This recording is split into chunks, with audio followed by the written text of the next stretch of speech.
말씀을 가르치고 말씀대로 노래하며 말씀으로 기도하는 화요 말씀 집회 오신 여러분 진심으로 환영합니다.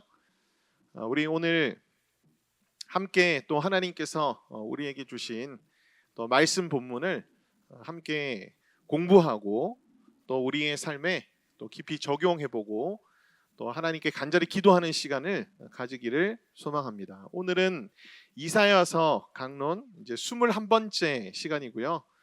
제가 말씀 본문을 살짝 실수했는데요. 32장 1절부터 33장 24절까지 오늘 함께 나누도록 하겠습니다. 왕이신 여호와를 경외함이 내 보배니라. 자, 오늘 이제 우리가 32장 1절부터 같이 이제 말씀을 나눌 텐데요. 32장 1절부터 이제 4절 말씀 우리가 함께 보도록 하겠습니다. 자, 보라, 장차 한 왕이 공의로 통치할 것이요 방백들이 정의로 다스릴 것이며 또 그 사람은 광풍을 피하는 곳, 폭우를 가리는 곳 같을 것이며 마른 땅에 냇물 같을 것이며 곤비한 땅에 큰 바위 그늘 같으리니 보는 자의 눈이 감기지 아니할 것이요 듣는 자가 귀 기울일 것이며 조급한 자의 마음이 지식을 깨닫고 어눌한 자의 혀가 민첩하며 말을 분명히 할 것이라. 자, 보라, 장차 한 왕이 이제 나타나서 너희를 통치하고 다스릴 것이다라고 이제 그렇게 이사야 선지자가 말씀하고 있습니다. 자, 이 장차 한 왕이 누굴까에 대한 학자들의 견해들이 이제 분분합니다.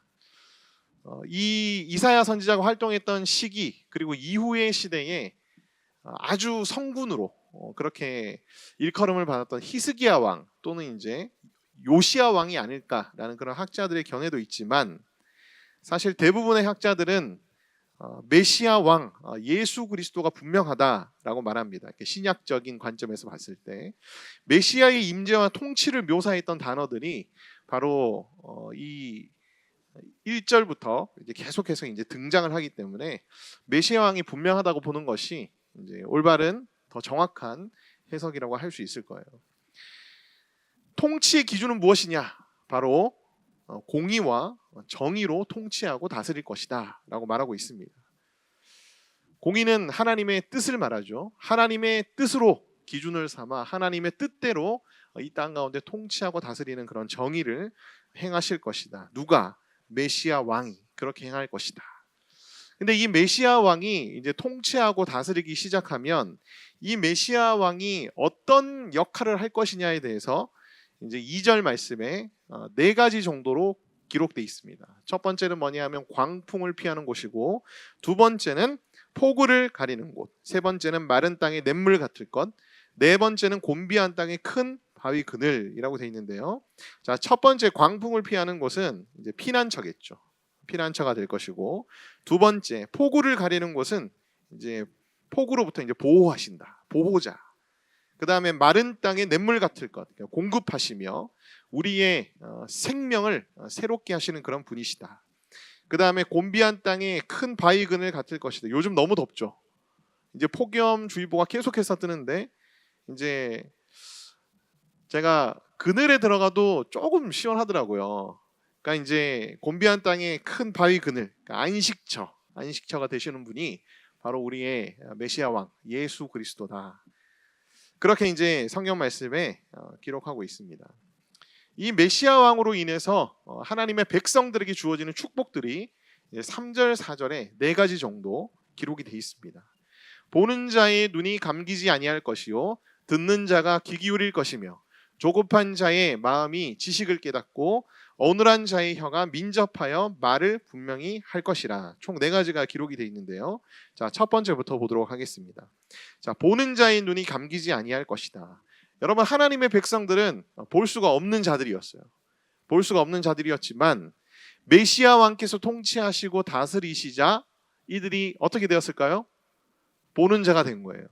근데 보는 자가 되었을 뿐만 아니라 오늘 이사야 선지자는 뭐라고 말하냐면 보는 자가 되어서 그 보는 자의 눈이 감기지 아니할 것이다. 다시 말하면 보게 되었을 뿐만 아니라 계속해서 보게 될 것이다 라고 이제 그렇게 말씀하고 있습니다.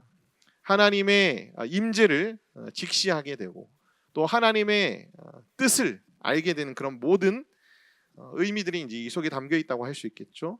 듣는 자가 귀 기울일 것이며 이것도 마찬가지입니다. 원래 듣지 않는 자들이었어요. 들을 수 없는 자들이었지만 하나님의 말씀을 들을 수 있는 자들이 되었고 듣게 되었을 뿐만 아니라 계속해서 하나님의 말씀을 들을 수 있게 되었다. 이 두 가지가 사실 어떻게 보면은 완료형이면서도 계속 진행되는 것으로 이제 이사야 선지자가 말씀하고 있습니다. 이것이 우리에게 주는 의미가 굉장히 큰 것 같아요. 내가 과거에 하나님의 임재를 경험하고 하나님의 그 말씀의 연애를 정말 깊이 체험했었는데 그것이 그냥 일회성으로 끝나는 것이 아니라 계속해서 지속적으로 우리 삶 속에 일어난다는 그 사실. 누가 다스리시면 예수 그리스도가 다스리게 되시며 이미 예수님은 초림을 통해서 우리를 다스리기 시작하셨습니다. 하나님의 그 예수님의 통치가 이미 진행 중이거든요.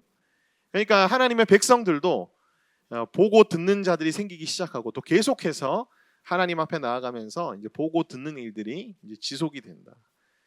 우리 스스로에게 묻고 싶은 것은 과연 지속이 되느냐?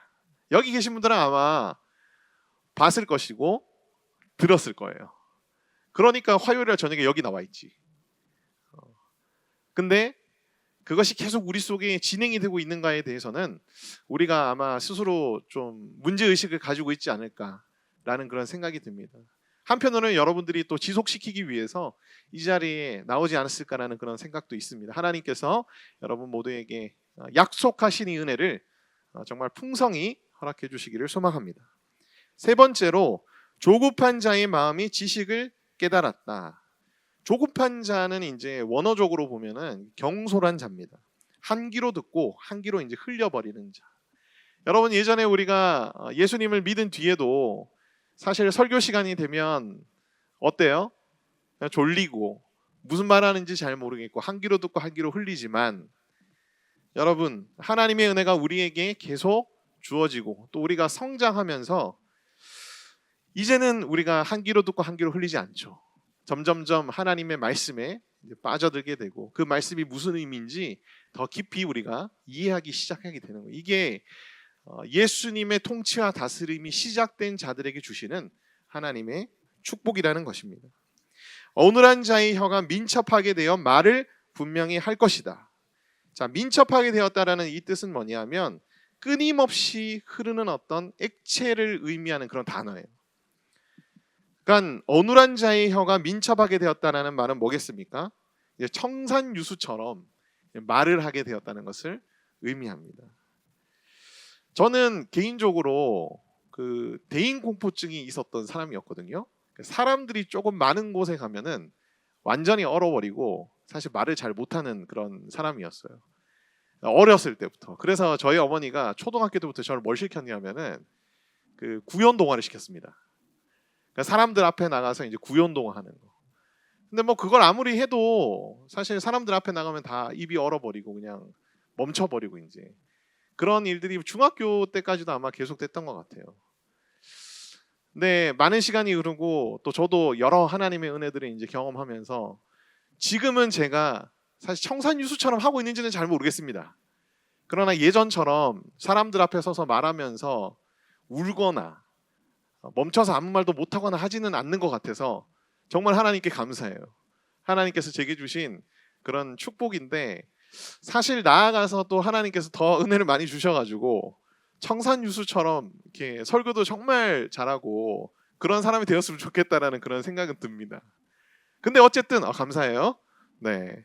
근데 어쨌든 뭐 하나님의 은혜가 임하면 임할수록 또 하나님이 우리를 쓰시면서 또 자신의 말씀을 우리를 통해서 선포하기를 원하시기 때문에 예수님이 우리의 마음속에 자정하셔서 우리를 통치하시고 다스리시기 시작하면 우리가 이 하나님의 말씀을 선포하고 나누는 일에 있어서 훨씬 더 예전보다 나음이 있고 훨씬 더 말을 이제 잘하게 된다는 거예요.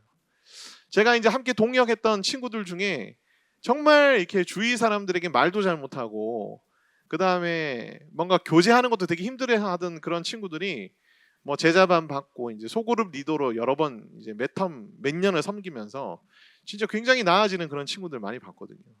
그러니까 하나님께서 역사하시면 그런 부분들도 하나님께서 이제 쓰신다. 바꾸셔서 쓰신다. 그러니까 하나님이 주시는 축복입니다.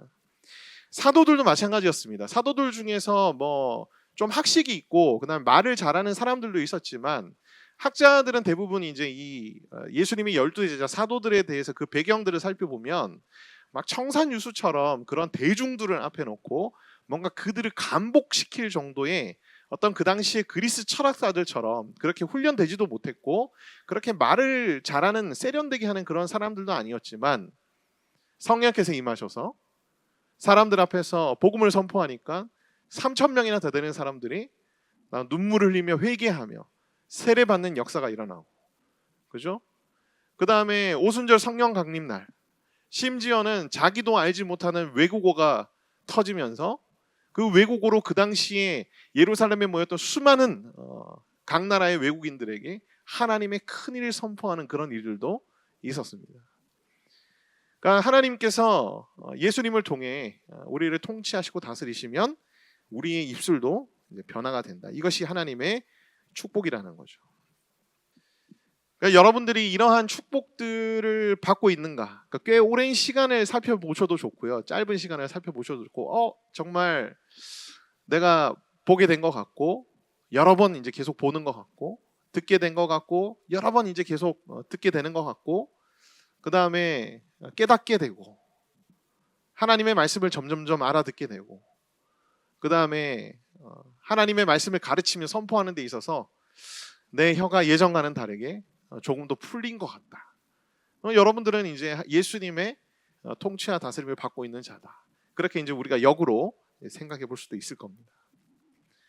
자, 이어서 항상 존귀한 일에 서리라라는 말씀이 이제 5절부터 8절 사이에 등장하는데요. 자, 5절부터 읽어보겠습니다. 어리석은 자를 다시 존귀하다 부르지 아니하겠고 우둔한 자를 다시 존귀한 자라 말하지 아니하리니. 그러니까 메시아 왕이 오시면 이렇게 된다는 거예요. 패역한 시대와 패역한 사회에서는요, 어리석고 우둔한 자가 사실 그 패역한 사회에서는 존귀함을 받는 자들이었습니다. 하나님을 믿고 따르는 자들이 오히려 어리석고 우둔한 자로 이제 역임을 받았죠. 오히려 무신론자나 진화론자나 다양성을 존중하는 다원주의자들이 더욱더 의식 있고 학식 있는 자처럼 보여지고 지혜롭고 존귀한 자로 이제 여겨지는 그런 시대가 패역한 시대의 특징이에요. 근데 이 영원한 왕 메시아께서 이제 다스리시기 시작하면은 어떤 일들이 일어나느냐? 패역한 시대에 존귀하게 불리던 자들이 원래 실제는 어리석은 자들이었는데 이제 메시아 왕이 통치하시고 다스린 이후에는 이들이 더 이상 존귀한 자로 여김을 받지 못할 것이다라는 것이 이제 5절 말씀의 의미입니다. 6절 말씀으로 넘어가면은 이는 어리석은 자는 어리석은 것을 말하며 그 마음에 불의를 품어 간사하게 행하며 패역한 말로 여호와를 거스르며 줄인 자의 속을 비게 하며 목마른 자에게서 마실 것을 없어지게 함이며 악한 자는 그것을 약하여 악한 계획을 세워 거짓말로 가련한 자를 멸하며 가난한 자가 말을 바르게 할지라도 그리함이거니와 라는 말씀이 있어요. 그러니까 6절 7절 말씀은 패역한 시대의 존귀함을 받은 자들이지만 실제로는 어리석고 이제 아둔한 자들이 이렇게 행동하고 이렇게 말했다는 겁니다. 말했는데 이제는 이들은 존귀함을 전혀 받지 못하는 자들이 될 것이다. 메시아 왕이 통치하는 그런 시대 속에서는.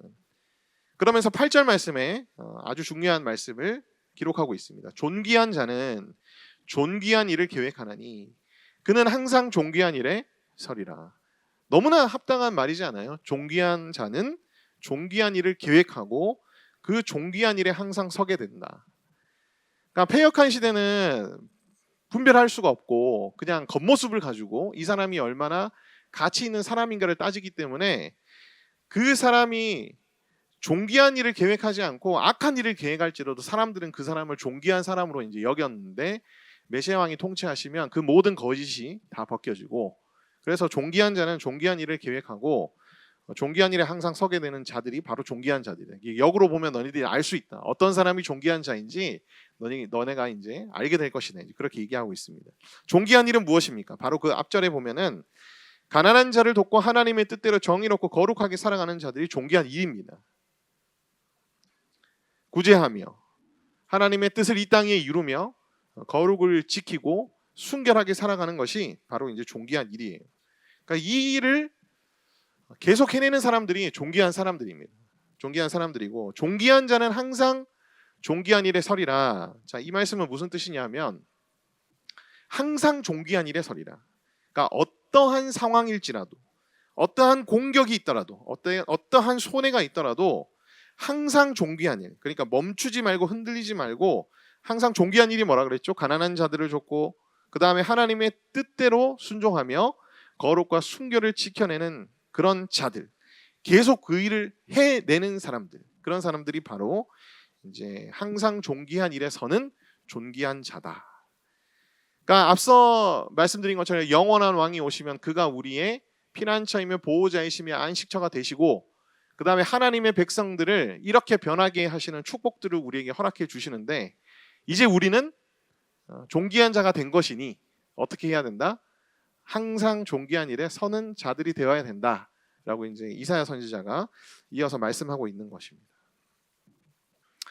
그러면서 이사야 선지자가 한 가지 너희가 경계해야 될 것이 있다. 그러니까 메시아 왕이 통치하고 다스리는 시대가 왔을 때에 너희들이 어떻게 보면 존귀한 자로 계속해서 하나님의 거룩하신 백성으로 서 있기 위해서는 이것을 정말 유의해야 하는데, 이것이 무엇이냐? 그러니까 패역한 세대의 어떤 이제 남유다 왕국을 안일한 여인들로 지금 묘사를 하고 있거든요. 9절 말씀에 보면 너희 안일한 여인들아 일어나 내 목소리를 들을지어다. 너희 염려 없는 딸들아 내 말에 귀를 기울일지어다. 안일한 여인들아라고 이제 지금 말씀 속에 나오고 있는데, 이 여인들은 누구를 의미하는 것일까? 여러 견해들이 있습니다. 타락한 부유층 여인들을 지칭한다는 그런 해석도 있어요. 왜냐하면 이사야서의 앞절에 보면은, 앞장에 보면은 남유다의 그 타락한 여인들, 그러니까 북이스라엘의 타락한 여인들에 대한 그런 심판과 경고의 메시지를 나왔기 때문에 그것과 동일한 선상으로 이제 보는 경우들도 있긴 한데, 그러나 학자들은 좀 더 이 안일한 여인들을 비유적인 의미로서 보면서 좀 더 넓게 이제 대상자들이 이제 확장해야 될 필요가 있다고 얘기를 하는데, 저는 그게 맞다고 생각합니다.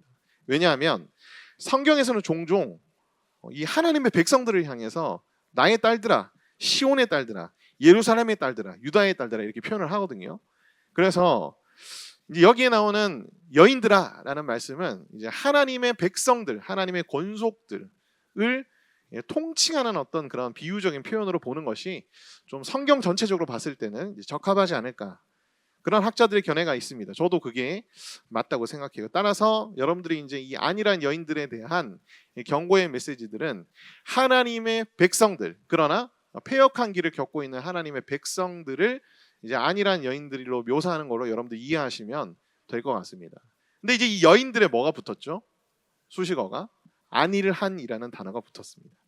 이 안일한이라는 이제 원어적인 의미는 뭐냐면 아무 염려도 없이 이제 태평한 상태에 놓여져 있는 사람들을 이제 안일한 사람들이라고 불렀어요. 근데 이제 안일함으로 이제 한국 성경이 번역한 게 굉장히 이거는 번역을 잘한 것 같아요.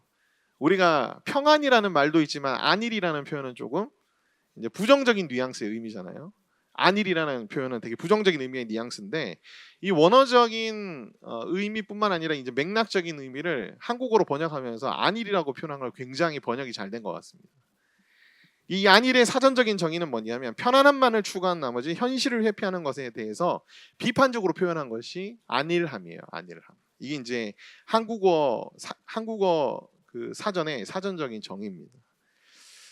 다시 말하면 영적인 관점에서 봤을 때 죄 가운데 있으면서도 죄의식이 없고, 죄를 짓고 있으면서도 죄책감이 없으며 지속적으로 죄악된 길로 나아가고 있는 심각한 영적 상태임을 전혀 염려도 하지 않는 그런 태평한 상태, 그런 상태를 이제 이사야 선지자는 안일한이라는 단어로 표현을 하고 있는 거죠. 이런 안일한 하나님의 백성들을 향해서 이사야 선지자는 경고하고 있습니다. 그러니까 불감증이라고 볼 수도 있겠죠. 영적인 불감증.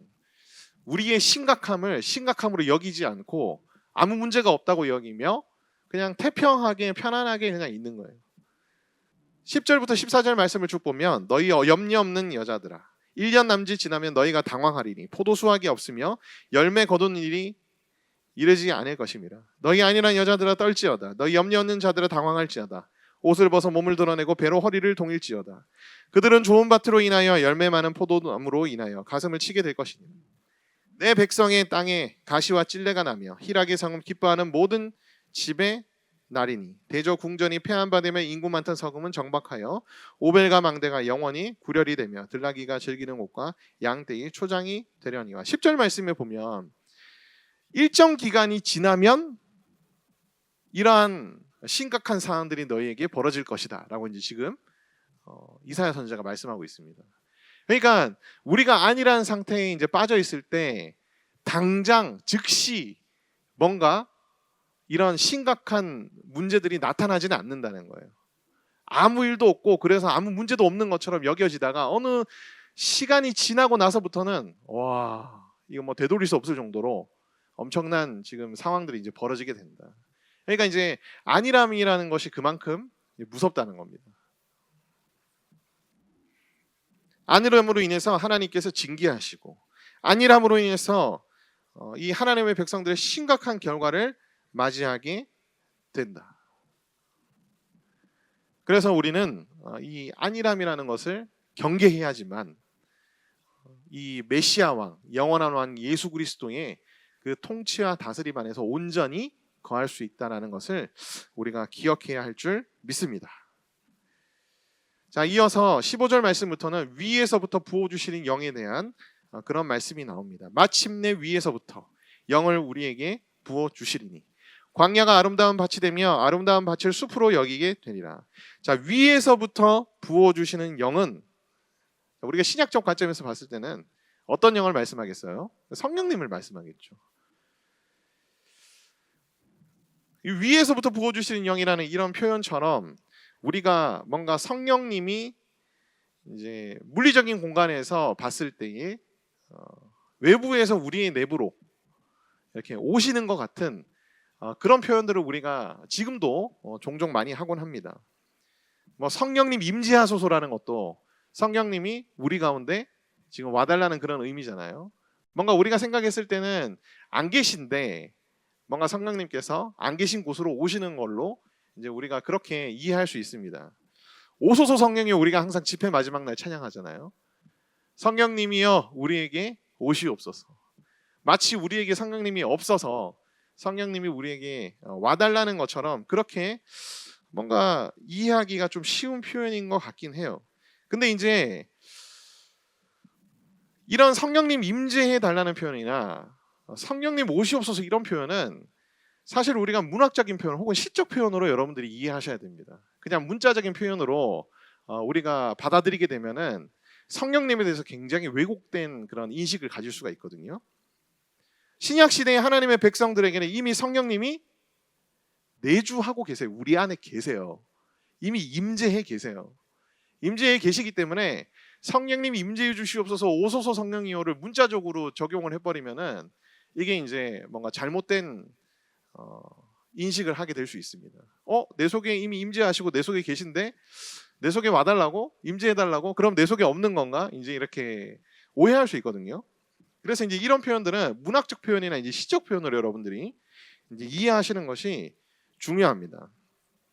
내 안에 내주하고 계시는 성령님, 성령님이 내 속에 계시지만 하나님께서 그 성령님을 통해서 나에게 더욱더 강한 능력과 더욱더 넘치는 은혜를 내게 허락해달라는 그런 시적 표현으로 우리가 성령님 오시옵소서, 성령님 임재하여 주시옵소서 이렇게 얘기를 하는 겁니다. 이런 표현들 때문에 여러분들이 성령님이 내 속에 계셨다가 또 없어지셨다가 또 들어오셨다가 또 나가셨다가 이런 식으로 이해하시면 곤란하다. 그건 이제 여러분에게 말씀을 드립니다. 오늘 사실 본문과 뭐 크게 상관은 없지만 우리가 흔히 이제 좀 교회 용어로서 이제 우리가 주로 많이 얘기하다가 보면은 잘못 이제 왜곡된 인식에 빠질 수 있기 때문에 제가 이제 여러분에게 부연 설명을 좀 드린 거다라고 여러분들이 생각하시면 될 것 같아요. 자, 그때의 정의가 광야에 거하며 공의가 아름다운 밭에 거하리니 공의의 열매는 화평이요 공의의 결과는 영원한 평안과 안전이니라. 내 백성이 화평한 집과 안전한 거처와 조용히 쉬는 곳에 있으려니와 그 숲은 우박이 상하고 석음은 파괴되리라. 이제 19절 말씀은 이전까지는 이제 하나님의 백성들이 거할 곳, 하나님이 임재하시는 장소에 대한 얘기들을 하다가 19절 말씀은 이제 갑자기 그 하나님의 백성들이 이제 공격하고 대적하는 어떤 그런 나라와 이방 성읍들을 이제 두고 지금 19절 말씀을 적고 있는 거다라고 여러분들이 생각하시면 되겠습니다. 20절 말씀 모든 물가에 씨를 뿌리고 소와 나귀를 그리로 모는 너희는 복이 있느니라. 자, 여러분 우리가 이제 앞서 말씀드린 게 뭐였죠? 이 앞단락에서 말씀드린 게 안일함에 대한 경고였죠.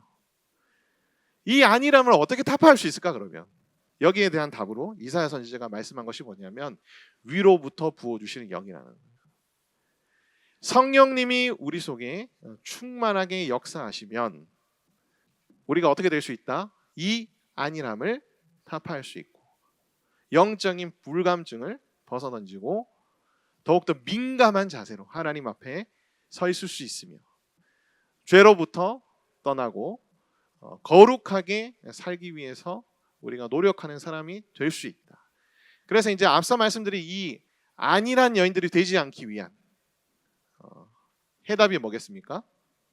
바로 위로부터 부어주시는 영을 우리가 충만히 받는 거예요. 그걸 여러분들이 꼭 기억하시면 좋겠습니다.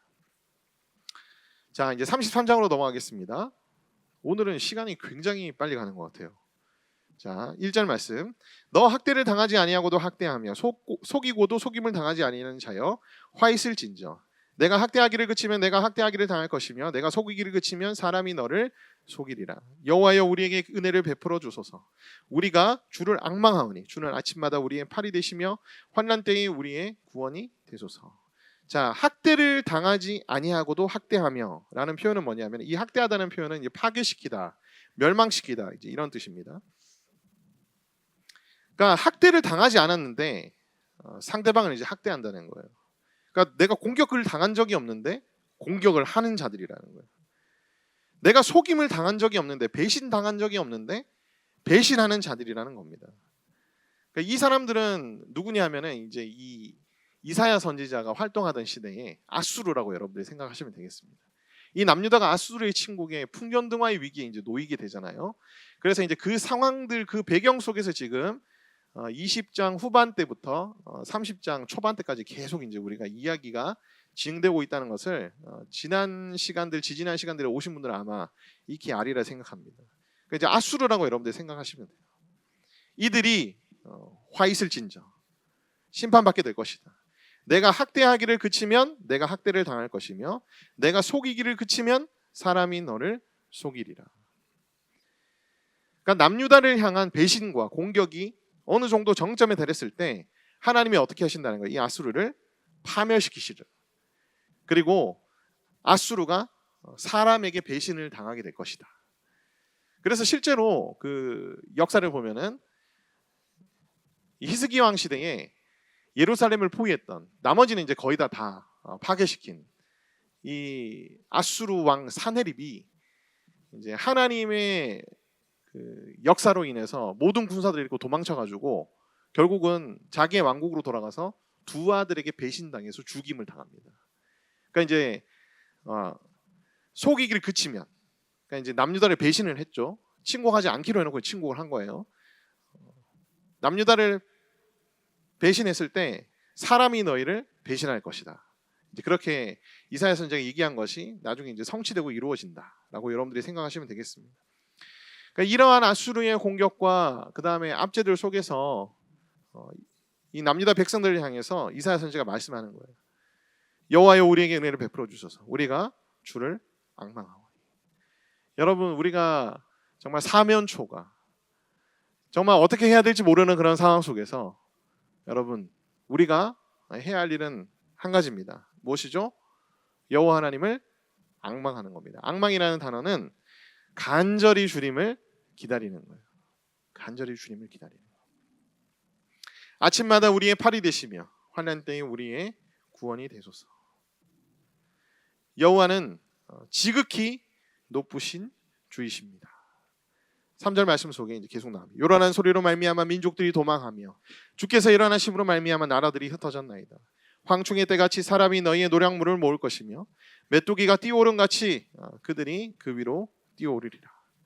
그러니까 이제 아수르가 한날 저녁에 그냥 다 멸절되고 이 예루살렘이 그 모든 아수르의 노획물들을 이제 취하게 되는 그런 역사적인 사건들이 이제 일어나는 그 이야기들이 바로 3절 5절 말씀에 3절 4절 말씀에 기록이 돼 있죠.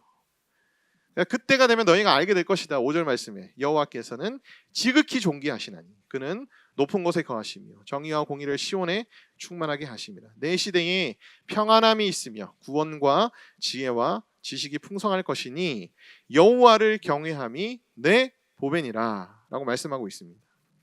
경외라는 단어는 뭐냐면은 너무나 경탄할 만하고 경이롭기 때문에 그 존재 앞에서 이제 압도적인 존재 앞에서 두려움을 느끼고 자연스럽게 허리가 숙여지고 복종하게 되는 어떤 그런 마음을 경외감이라고 불러요. 경외감. 그러니까 하나님이 그러하신 분이라는 것을 우리가 경험하게 되고 그 하나님 앞에 서게 되면은 경외감이 저절로 생깁니다.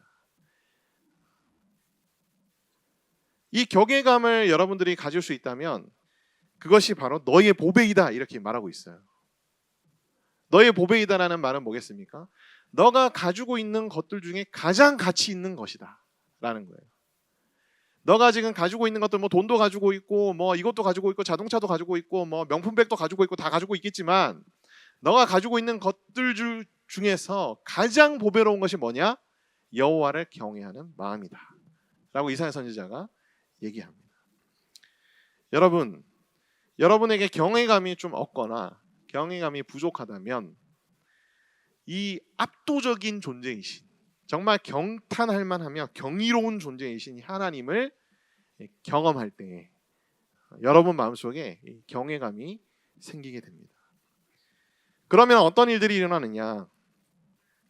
6절 말씀에 내 시대에 평안함이 있으며 구원과 지혜와 지식이 풍성할 것이다. 여러분 평안해지고 싶으세요? 구원을 경험하고 싶으세요? 지혜와 지식이 내게 풍성하기를 원하십니까? 그러면 여러분 무엇을 소유하셔야 되죠? 여호와를 경외하는 마음을 여러분들이 소유하셔야 됩니다. 그래서 이따가 기도의 시간에 여러분들이 여호와를 경외하는 마음을 달라고 하나님께 좀 간절히 기도하는 시간을 가지기를 소망합니다. 자, 7절 8절 말씀. 보라 그들의 용사가 밖에서 부르짖으며 평화의 사신들이 슬피 곡하며 대로가 황폐하여 행인이 끊어지며 대적이 조약을 파괴하고 성읍들을 멸시하며 사람을 생각하지 아니하며 땅이 슬퍼하고 세잔하며 레바논은 부끄러워하고 마르며 샤론은 사막과 같고 바산과 갈멜은 나뭇잎을 떨어뜨린도다. 여호와 말고는 이제 소망이 없는 그런 상태에 대한 얘기들이 7절 8절 9절에 나옵니다. 근데 이때 여호와께서 이르시되 내가 이제 일어나며 내가 이제 나를 높이며 내가 이제 지극히 높아지리니 라는 말씀을 하고 있어요. 여기서 반복되는 단어가 있죠. 내가 이제 라는 그런 말씀들이 계속 나옵니다. 그러니까 하나님의 능력이 임하는 것은 누가 행하시는 거죠? 내가 이제 라고 말씀하니까 누가 행하시는 거예요? 하나님 직접 행하시는 거예요. 하나님 직접 행하시는 거예요. 그런데 우리는 하나님의 능력이 임할 때에 마치 그 임한 하나님의 능력이 나로 인해서 일어난 것처럼 자꾸 우리가 착각하거나 자꾸 주위 사람들한테 인지시키려고 하는 경향이 있다는 겁니다. 보통 이제 우리가 기도할 때에 이 기도의 능력이 있다 이제 이런 표현들을 많이 하는데요. 기도의 능력이 있을까요, 없을까요? 있습니다, 여러분. 기도의 능력이 있어요. 그건 확실해요. 왜냐하면 하나님 말씀에 보면은 기도를 통해서 하나님의 마음을 돌이키기도 하고 기도를 통해서 하나님이 응답하기도 하거든요. 그러니까 기도에는 능력이 있습니다. 근데 우리가 한 가지 주의해야 될 점은 기도의 능력은 인정해야 돼요. 그런데 기도의 능력은 기도하는 자의 능력이 아닙니다. 기도의 능력은 누구의 능력이죠? 여호와 하나님의 능력입니다. 내가 기도를 해서 뭔가 그 능력이 일어났다. 그러면 여러분 우리는 주님 앞에 감사해야 되는 것이지 자기를 드높이면 안 되는 거예요. 마치 내가 기도해서 된 것처럼 자신을 높이고 기도한 사람이 이 모든 일어난 일의 원인인 것처럼 공을 돌리게 되면은 그것은 굉장히 하나님 앞에 범죄하는 교만이 될 수 있습니다. 이게 이제 공로주의의 하나예요. 어떤 친구가 막 고민을 털어놨습니다. 내가 기도해 줄게. 실제로 기도했어요. 근데 내가 기도한 대로 일어났습니다. 야, 내가 기도해서 그렇게 된 거야. 너 나한테 밥 사. 이러면 진짜 지극히 교만한 사람이에요. 내가 기도했지만 정말 아무것도 아닌 존재인 나의 기도를 들으시고 여호와 하나님께서 이제 일어나셔서 능력을 행하신 것에 대해서 우리는 감사할 따름이지 마치 나 때문에 일이 일어난 것처럼 그렇게 우리가 주장하고 뭔가를 요구하는 것은 굉장히 교만한 행동이에요. 잘못된 행동이에요. 그 신앙인으로서 우리가 그런 행동을 절대 해서는 안 된다. 여러분 기억하시기 바랍니다. 근데 우리 늘 이런 교만함에 많이 빠지는 것 같아요. 저도 이제 목사다 보니까 뭔가 내가 이렇게 기도에 능력이 있는 목사가 되고 싶어서인지 그렇게 이제 자꾸 지체들한테 보여주고 싶어서인지 이런 유혹을 받을 때가 되게 많습니다. 내가 기도해서 그렇게 된 거야. 이렇게 최악의 하나님께서 싫어하시는 말씀 중에 하나다. 여러분들 꼭 기억하시고 우리가 더욱더 겸손하게 하나님 앞에 서 있기를 소망합니다. 11절부터 16절까지는 이제 지극히 높으신 여호와께서 하나님의 백성들의 대적들을 이제 처단하시는, 심판하시는 그런 내용들이 이제 쭉 기록되어 있습니다. 이 내용들은 여러분들이 그냥 쭉 읽어보시면은 어떤 내용인지 아실 거라 생각이 들어요. 17절부터 이제 19절까지의 말씀은 바로 이제 전쟁을 끝내신 메시아 왕에 대한 이야기가 나옵니다. 내 눈은 왕을 그 아름다운 가운데서 보며 광활한 땅을 눈으로 보겠고 내 마음은 두려워하던 것을 생각해내리라. 계산하던 자가 어디 있느냐?